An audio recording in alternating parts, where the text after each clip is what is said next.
to the scriptures, and we know that the Torah is good if one uses it legitimately. Torah is tov. Remember that Yahushua came and he was called tov, he was called good, and he said, why do you call me good? Part of what he was trying to say there is that he is not the tree of knowledge of good, but the tree of life. That he came to fulfill the Torah, to give life, so that we may see how good the Torah is. And we know that the Torah is good if one uses it legitimately. Knowing this, that Torah is not laid down for a righteous being. This is huge. And remember what we just read in the previous letter written by Peter, that he said in 2 Peter chapter 3 that what Shaul wrote is hard to understand, and a lot of people misinterpret it and they create false doctrines, while he was trying to explain the true doctrine to the smallest detail, and that's what confused a lot of people.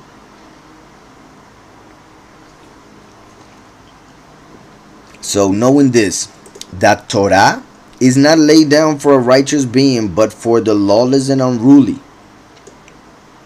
The Torah, the law that condemns him who does not fulfill all commandments, was given so that the lawless one could be condemned, could be rightfully judged and therefore condemned because of his or her evil deeds.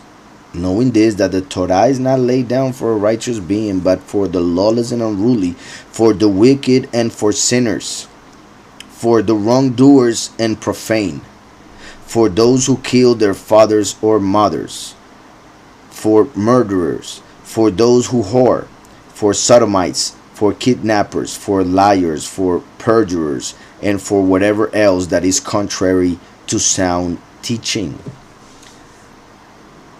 So this is very important to understand. The Torah was given to condemn. Mashiach was given to redeem. Who? Those who repent from those actions that would condemn them.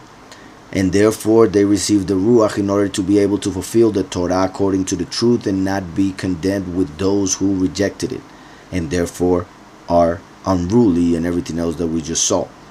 So the Torah is not laid down for a righteous being, but for the lawless, that's 1. Unruly, 2. For the wicked and for sinners, 4. For the wrongdoers and profane, 6. For those who kill their fathers or mothers, 7. For murderers, 8. For those who whore, 9. For sodomites, 10. For kidnappers, 11. For liars, for perjurers, and for whatever else is contrary to sound teaching.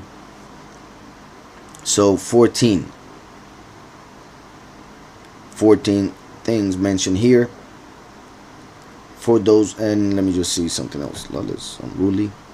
You see how it says, you know how normally Torah, which means instruction, is translated as law, because that's where we find each and every law of this reality. So Torah is not laid down, or we could say the law is not laid down for a righteous being, but for the lawless. So it is those who reject the law of the Most High Creator who will be judged or condemned by the law that was given. Reason why it was given, because some had to be condemned, those who rejected that which is good, because Yahweh made this reality for that, to choose. And that's why he gave us free will. And that's how everything started, when Adam and Eve used their free will to go against the first law that was given to them: do not eat of the tree.